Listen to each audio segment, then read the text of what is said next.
ओम शांति। आज 3 फरवरी 2025 के महावाक्यों के मनन चिंतन में प्यारे मीठे बाप दादा ने कहा कि आत्मा रूपी ज्योति में ज्ञान योग का घृत डालना है, तभी ज्योति जगी रहेगी। और ज्ञान और योग को कंट्रास्ट को अच्छी तरह समझना है। तो सबसे पहले तो ज्ञान के अंदर जो गुण, क्षमा चाहेंगे, आत्मा के अंदर जो गुण शक्तियां हैं, जो जीवन जीने की कला है, आत्मा सतो प्रधान है। जब परम धाम से अपने घर से आती है तो इस रावण राज्य में अंत तक आते आते बिल्कुल काली, पतित, तमो प्रधान, पत्थर बुद्धि बन जाती है, दुखों को ही अपना लेती है, अंधियारा हो जाता है, भटकती रहती है। तो उस भगवान को, अपने पिता को याद करती है। जब छोटा बच्चा कहीं गुम जाता है या कोई भी कष्ट होता है, माँ बाप को ही याद करता है।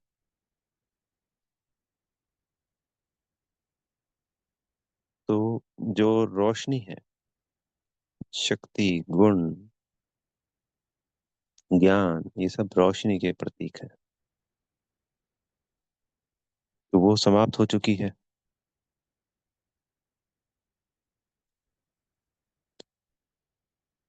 अब जागती ज्योत संसार में एक ही है, क्योंकि वो जन्म मरण से परे है। तो स्वयं बाबा आकर, जो कि सदा ही जागती ज्योत है, हम आत्मा जो बुझी हुई आत्माएं हैं, इस ज्ञान और योग के द्वारा फिर से हमारी ज्योत जगाते हैं।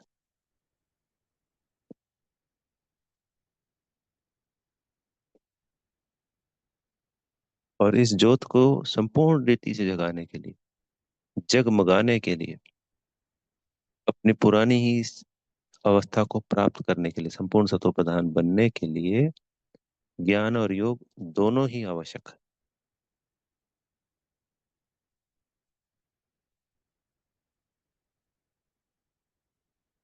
मुख्य तो इसमें याद को कहेंगे, वो इसलिए कि जैसे जब धर्म स्थापक हमारे पता है कि भाई जब जुड़ेंगे तो वो सिर्फ एक आत्मा और परमात्मा का ज्ञान लेकर उसी याद से संपूर्ण सतो प्रधान बन जाएंगे। क्योंकि उन्होंने ज्ञान नहीं लिया, इसलिए वो सतयुग त्रेता में तो नहीं आए, पर अपने धर्म में सर्वश्रेष्ठ पद पे रहे, धर्म स्थापन करते हैं और फिर उन्हीं का राजाई के रूप में भी जन्म होता है और अपने धर्म का प्रचार करते हैं। अब हमें तो नहीं पता कौन सा धर्म स्थापक, कौन सा राजा बनता है। एग्जाम्पल के लिए, समझने के लिए, हमें पता नहीं है ये बात। जैसे गौतम बुद्ध आए, उन्होंने अपना धर्म स्थापन किया। फिर बौद्ध धर्म में अशोक सम्राट जो हुआ, सम्राट अशोक, उसने सबसे ज्यादा बौद्ध धर्म को फैलाया। तो हम एक मिनट के लिए अगर ये मान लें कि गौतम बुद्ध ही अगर सम्राट अशोक बनता है, तो इसी तरीके से सभी धर्म स्थापक अपने अपने धर्म में उच्च राजाई प्राप्त करते हैं। तो आत्मा को सतो प्रधान बनने के लिए ये मोटी मोटी बात कि मैं आत्मा हूँ, वो परमात्मा मेरा पिता है, इस याद से अपने विकर्म विनाश कर लेती है, जैसे सभी धर्म स्थापक करेंगे। पर जो ज्ञान है, बाबा ने आज कहा है ये कि ज्ञान और योग दोनों अलग अलग है। तो जो ज्ञान है वो सृष्टि चक्र का, 84 जन्मों का, 4 युगों का सारा इतिहास, भूगोल और इस सृष्टि चक्र का गणित, हमारे जन्मों का गणित, ये हो गया ज्ञान। बाबा ने कहा तुम बच्चे हो और मैं पिता हूँ, ये ज्ञान नहीं। क्योंकि बच्चा पैदा होता है तो उसको कोई, ये अंडरस्टूड है कि वो अपने पिता को याद करेगा ही करेगा। तो तुम बच्चों को तो बोला पता चल ही गया कि तुम बच्चे हो और मैं पिता हूँ। तो ये ज्ञान में नहीं आता।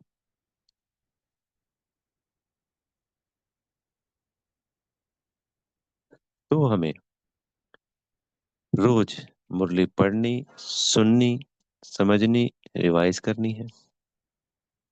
बाबा को याद करना है। जितनी बार भी स्वयं को आत्मा समझ बाबा, शिव बाबा, निराकार, बिंदी को विजुलाइज करेंगे और बाबा शब्द से उनको याद करेंगे, उनसे मीठी मीठी बातें करेंगे। किसी को भी संबोधन करने के लिए जब हम उस संबंध से उसको याद करते हैं, तो वो बात हम उसको कह रहे हैं। क्योंकि बाबा निराकार है, तो मन ही मन हमें बाबा से बातें करनी है। ये बाबा की याद में आएगा। एक तो हो गया देहभान में रहते हुए बाबा से बातें करना, दूसरा हो गया बिंदी समझकर उस बिंदी को विजुलाइज करते हुए याद करना। तो दोनों की प्रारब्ध मिलती है, पर दोनों की गुण शक्तियां प्रारब्ध अलग अलग है। जब तक बिंदी समझ उस बिंदी को याद नहीं करेंगे, तब तक हमारे विकर्म विनाश नहीं होंगे।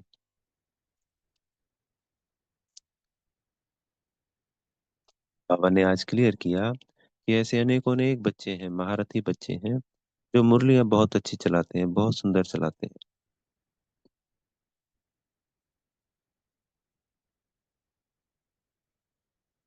पर योग बिल्कुल भी नहीं है। बोले जब तक योग नहीं होगा तब तक विक्रम विनाश नहीं होंगे और उच्च पद नहीं पा सकेंगे। एक तो उच्च पद का भी आधार है, और एक पूरे ही 21 जन्मों की प्रारब्ध पाने का भी आधार है, याद।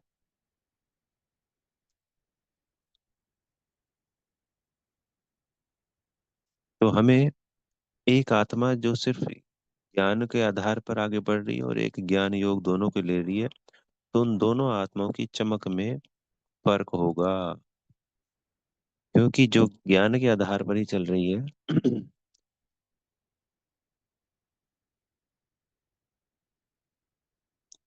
उसके अंदर चमक नहीं आएगी, शाइनिंग नहीं। जैसे हम काले पतित हो चुके हैं, उससे हमें गोरा डायमंड बनना है, तो डायमंड में चमक होती है ना जी। तो ऐसे ही याद के आधार पर हमारी चमक बढ़, यानी विकर्म विनाश होते हैं, जो काले धब्बे लगे हुए हैं वो समाप्त होते हैं।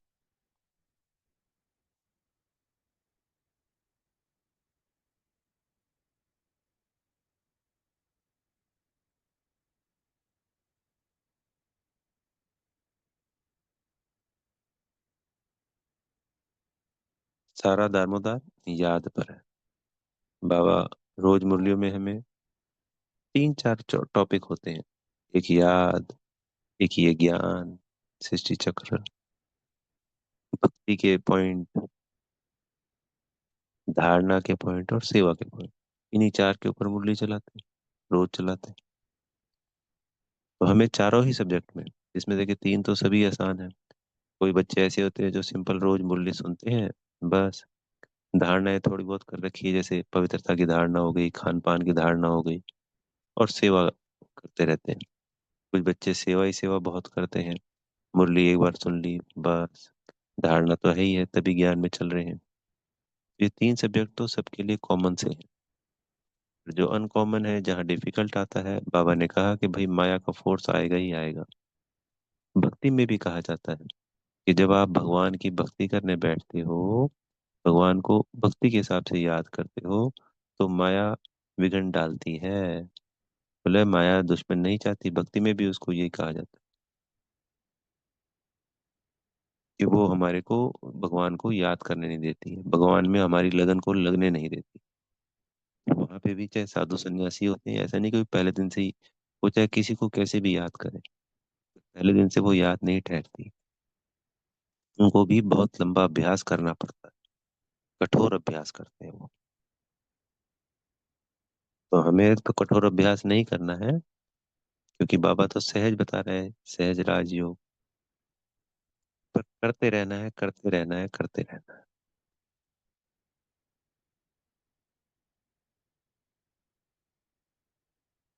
चाहे माया के कितने ही फोर्स आए, उनकी परवाह नहीं करनी है। ये सब खेल पाल होता है। जब हम देखते हैं कि माया का खेल आया और उसके बाद जब वो समाप्त हो गया, तो स्वयं पे हंसी आती है कि अरे ये तो कुछ हुआ ही नहीं, कईयों बार आजमा चुके होंगे। और आप सबको भी ये अनुभव हुआ होगा।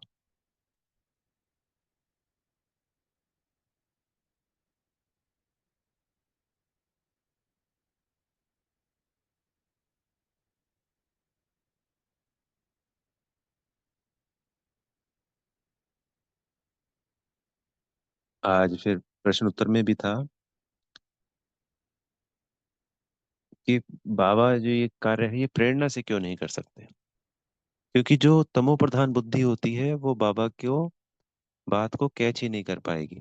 बाबा कहते हैं ना कि भाई आप अपनी लाइन क्लियर रखो, सदा बाबा की याद में रहो। तो जितना आत्मा को अनुभूति कब होती है, जब वो सतो प्रधान होती है तब बाबा की अनुभूति ज्यादा होगी। जब वो सतो अवस्था में होएगी तब उसको अतीन्द्रिय सुख की प्राप्तियां होंगी। वो कैसे पहुंचेगी? याद के बल से। तो जितना जितना जो याद करेगी आत्मा, उतना उतना, जैसे बताया था ये 2-3 दिन पहले की मुरली में, अतीन्द्रिय सुख की प्राप्ति होगी। तो अब सभी आत्माएं पत्थर बुद्धि है, तमो प्रधान है। तो फिर बाबा अगर प्रेरणा से कोई कार्य करवाते तो वो कार्य हो ही नहीं सकता, क्योंकि सभी आत्माएं तमो प्रधान है, पत्थर बुद्धि है। तो हमारी लाइन भी कब क्लियर होती है? अभी हमने ज्ञान को समझ लिया, हम ज्ञान में चल रहे हैं, कोई हमारी बातचीत, मतलब हम अपने मन की बात कह देते हैं, कई बार टचिंग हो जाती है। पर अगर हम कहेंगे जी संपूर्ण लाइन क्लियर हो, तो अगर हर एक बच्चा, जितने भी यज्ञ में बच्चे हैं, सभी बाबा की श्रीमत को संपूर्ण पालन करें और याद में रहने का संपूर्ण अभ्यास करें, तो हर एक बच्चे की अपने अपने लाइन बाबा के संग क्लियर हो सकती है। तात्पर्य जैसे हम आपस में दो आत्माएं बातें करती हैं शरीर के द्वारा, ऐसे हमारी बात रूटीन में रेगुलर बाबा के संग हो सकती है, बशर्ते हमारी अवस्था सतो तक पहुंच जाए, बिल्कुल क्लीन एंड क्लियर हो जाए, पुराने विकर्म दग्ध हो जाए, आत्मा पारस बुद्धि बन जाए, तो वो बाबा के संग पूर्ण रूप से बात कर पाएगी। जैसे हम डिस्कस करते हैं कोई भी बात, वैसे। इसलिए बाबा तमो प्रधानता के कारण प्रेरणा से कार्य नहीं कराते। ज्ञान में चलने के बाद हम सबका अनुभव है कि ऐसा कई बार होता है कि हम देखते हैं कि कई कार्य ऑटोमेटिकली होते हैं, हमारे अंदर संकल्प, बड़ा नया संकल्प आता है, अच्छा पॉजिटिव, वो बाबा से ही मिलता है।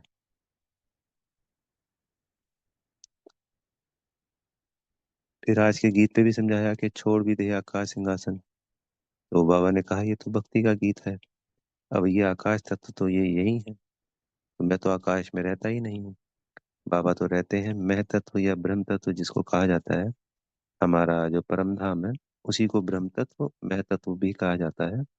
वो छठा तत्व है। जैसे 5 तत्व है ना, पृथ्वी जल अग्नि वायु आकाश, तो छठा तत्व है ये मह तत्व। इसको इसलिए काउंट नहीं करते क्योंकि ये अब विद्यमान नहीं है इस धरा पर, कलयुग में। सत्युग और त्रेता में यहाँ पे ये विद्यमान होता है। सत्युग और त्रेता में 5 तत्व नहीं, 6 तत्व होते हैं, जिसमें कि मह तत्व की ऊर्जा भी यहाँ होती है।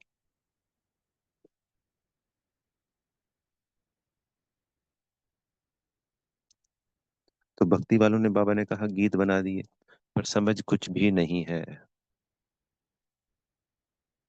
हमें एक एक बात को बाबा ने बड़ा खुल के, बड़ा विस्तार से बताया है।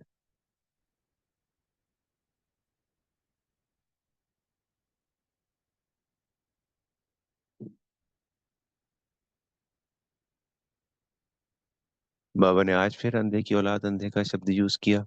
ये सब धृतराष्ट्र इस रावण की जेल में है, माया रूपी रावण की वजह से सब पत्थर बुद्धि बन गए हैं। तो तुम मेरे बच्चे हो, तुम पारस बुद्धि बनते हो। सबकी है रावण की बुद्धि और तुम्हारी है ईश्वरीय बुद्धि। तो हम सब बच्चों की संपूर्ण सतो प्रधान अवस्था बननी ही बननी है, निश्चित है, बशर्ते हम बाबा की श्रीमत का संपूर्ण पालन करें। और एक मुख्य बात, अपने को आत्मा समझ, उस बाबा को, प्यारे मीठे बाबा को याद करते रहे। जितना भी कम से कम समय हो, चाहे 1 मिनट, 2 मिनट, 5 मिनट, अपने को आत्मा समझने का अभ्यास हम कभी न कभी, कैसे न कैसे करते रहें।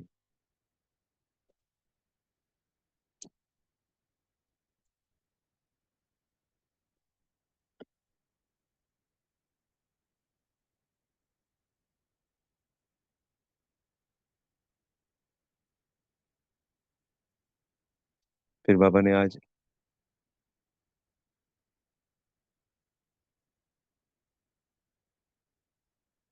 भक्ति के एक रस्म के बारे में बताया कि जब आत्मा शरीर छोड़ देती है तो दूसरा शरीर ले लेती है, और उसको जब भोजन खिलाने के लिए बुलाते हैं ना श्राद्धों के ऊपर, तो पहले ऐसा होता था। तो पंडित जी उस आत्मा को जैसे याद करते थे आके ब्राह्मण, तो वो कोई ब्राह्मण मतलब वो आत्मा नहीं आती थी, वो ये नहीं कि वो अपना शरीर छोड़ के वापस आ गई। ये भासना होती है। बाबा कह रहे कि वो आत्मा कैसे लेगी, उस आत्मा ने के पास तो शरीर ही नहीं है मान लो, वो ब्राह्मण ही तो खाएगा ना। तो ये सब भक्ति के रस्म रिवाज है जो चलते आ रहे हैं। बोला हमारे कहने पे कोई भक्ति छूटेगी नहीं, बंद नहीं होगी, ये तो अंत तक चलती जाएगी। तो हम किसी को भी अगर ज्ञान देते हैं तो भक्ति की कहीं पे भी हमें नेगेटिव बातें नहीं करनी है। जब वो हमारे ज्ञान को समझ रहा है और अपना क्वेश्चन जब हमसे पूछता है, तो उसको बड़े प्रेम से और उसकी भावना को ठेस ना लगे, उस हिसाब से इस ज्ञान की रीति समझाना होता है। इसलिए बाबा हमें भक्ति के अनेकों अनेक पॉइंट बताते हैं। जब वो ज्ञान में अपने आप चलने लगेगा तो भक्ति से अपने आप वैराग्य अपने आप ही आप ही आएगा। ऐसा नहीं, हमें किसी को भी, चाहे वो ज्ञान में नया नया चल रहा है चाहे काफी समय हो गया, अगर वो भक्ति कर रहा है तो हमें ये नहीं कहना है कि भक्ति को छोड़ दे। हमें सिर्फ हमारी बात रखनी है कि भक्ति क्या, इस रस्म की, इस पॉइंट की ये बात है। तो वो जो समझदार आत्मा होगी उसको अपने आप समझेगी कि ये ज्ञान तो इस रीति से है, और ये भक्ति यहाँ पे रॉन्ग हमें सिखाती है। क्योंकि इसका भी बोझा हमें चढ़ता है अगर हमने किसी को जबरदस्ती कह के भक्ति छुड़वाई तो, या भक्ति को रॉन्ग बताया।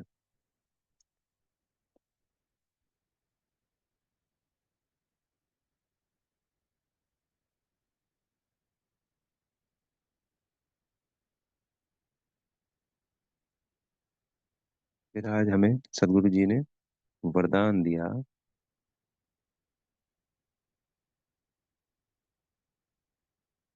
कि कंबाइंड स्वरूप की स्मृति द्वारा हमेशा बाबा को अपने संग हमें कंबाइंड रखना है। इस स्थिति द्वारा श्रेष्ठ स्थिति की सीट पर सेट रहने वाले सदा संपन्न भव। तो जब हम सदा ही बाबा को अपने संग कंबाइंड रूप में याद रखेंगे तो ये हमारी श्रेष्ठ स्थिति हो गई। और श्रेष्ठ स्थिति की सीट पर सेट रहने वाला सदा ही फिर संपन्न बन गया। तो हर क्षण हर वक्त भ्रकुटी के मध्य में मैं आत्मा बिंदी मेरे प्यारे मीठे बाबा के संग कंबाइंड हूँ। तो इसका यादगार क्या है, संगम युग पर शिव शक्ति के कंबाइंड स्वरूप की स्मृति रहने से असंभव कार्य भी संभव हो जाता है। तो कोई भी बात आती है तो उस वक्त ये सोचना है कि मैं तो मेरे बाबा के संग कंबाइंड हूँ। तो कोई भी असंभव कार्य दिखने वाला सहजता से और संभव होने लगेगा। तो आज इस ज्ञान वरदान का स्वरूप बनना है, इसको अनेकों अनेक बार अपने अंदर समाना होता है, याद करना होता है।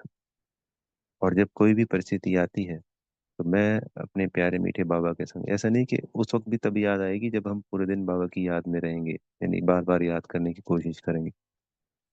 ऐसा कभी नहीं होता कि हमने कभी याद तो किया नहीं बाबा को और जब परिस्थिति आई तब याद कर रहे हैं तो वो हो गया इम्प्लीमेंट। नहीं, सब चीजें अभ्यास से होती है। कोई भी खिलाड़ी जब अपने खेल में निपुण बनता है तो उसने उसके पीछे 10 15 20 सालों का अभ्यास किया होता है। तो ऐसे ही सभी कर्म को परफेक्शन से करने के लिए उसका अभ्यास जरूरी है। तो इसी तरीके से हमें बाबा की याद में रहना बहुत जरूरी है, जिंदगी का अभ्यास करना बहुत जरूरी है। फिर बाबा ने इसी वरदान में कहा कि जब हम इस सीट पर सेट होते हैं कंबाइंड स्वरूप की स्थिति में, तो अतीन्द्रिय सुख के झूले में झूलते रहेंगे। और विस्मृति के संस्कार को बाबा कह रहे हैं समाप्त करना है, यानी बार बार भूलने के संस्कार को समाप्त करना, सदा इस याद में रहना। और फिर स्लोगन में बाबा ने आज बताया कि पावरफुल वृत्ति, हमारी जो पावरफुल संकल्प है वृत्ति है, उससे हम दूसरी आत्माओं को भी योग्य और योगी बना सकते हैं। इतनी शक्तिशाली अवस्था होती। फिर आज एकांत प्रिय बनो, एकता और एकाग्रता को अपनाओ। इसमें है एक मत का वातावरण तब बनेगा। तो हम ब्राह्मणों का भी एक मत का वातावरण तब बनेगा जब हम भिन्नता को अपने अंदर समाएंगे। तो समाने की शक्ति होनी चाहिए, क्योंकि सबके अपने अपने संस्कार होते हैं। जब हम संगठन में सेवा कर रहे हैं या संगठन में रह रहे हैं, तो दूसरी आत्माओं की बात को, कर्म को, हर बात को स्वयं में समाना होता है, बिना कुछ रिएक्शन किए। स्वयं में भी मन में रिएक्शन नहीं करना होता। बात आई और गई। तब हम सभी आगे, हमारे अंदर एकता आएगी। और हमारी एकता आने से ही जो ब्रह्मा कुमारी, इसका नाम पूरे विश्व में होना चाहिए, जो शक्ति दिखनी चाहिए, जो अभी नहीं दिख रही है, वो तभी दिखे। एक तो योग बल से, दूसरा क्योंकि योग बल में ये सर्व शक्ति अपने आप आ जाती है, पर बाबा ने आज हमें स्पेशली ब्राह्मण परिवार की विशेषता अनेक होते भी एक, अभी भी एकता है, पर बाबा ने कहा कि एकता के सारे विश्व में वाइब्रेशंस एक धर्म एक राज्य की स्थापना करेगा। तो एकता के वाइब्रेशंस कब होंगे? जब हमारे में समाने की शक्ति होगी, हम सहजता से हर बात को संभालेंगे। अच्छा। ओम शांति। बेहद का धन्यवाद मेरे प्यारे माता पिता बाप दादा जी का, आप सभी आत्मा भाइयों का, और बेहद की शुभकामनाएं कि हम सभी ब्राह्मण आत्मा बच्चे समाने की शक्ति से भरपूर अपने ब्राह्मणों की एकता से पूरे विश्व में एक धर्म एक कुल की स्थापना कर रहे हैं। अच्छा। ओम शांति।